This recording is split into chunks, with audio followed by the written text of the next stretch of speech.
As Saturday became Sunday in Moscow, there was little evidence of the threat of an armed rebellion.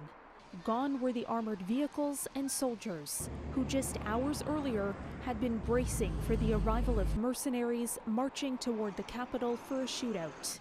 But even as calm returns to the streets, an air of uncertainty lingers in the Kremlin. What we've seen is extraordinary, and I think you've seen cracks emerge that weren't there before. With the eyes of the world upon him, questions remain over President Vladimir Putin's authority and the stability of the Russian regime. They had to be focused on defending Moscow, Russia's capital, against mercenaries of Putin's own making.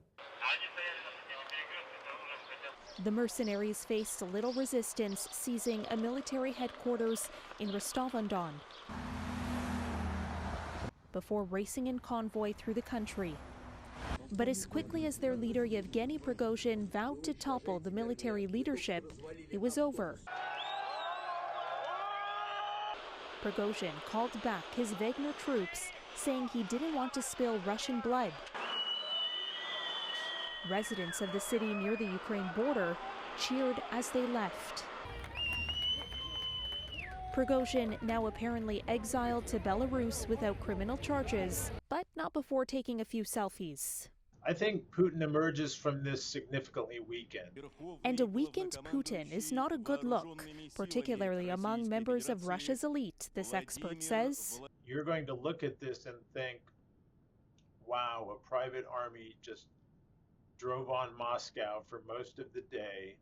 No one stopped them, and they're allowed to leave and no real consequences. It is clear that the fracturing of the regime that sits around President Putin, which people have talked about and speculated about, is very real. But some have a hard time believing the people around Putin are likely to move against him.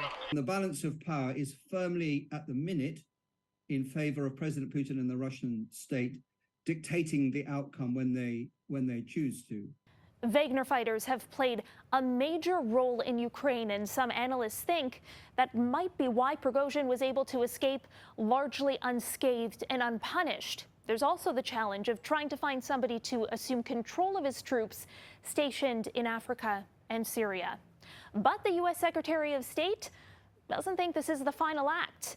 It remains to be seen in the weeks and months ahead whether Prigozhin lives, possibly quite literally, to fight another day.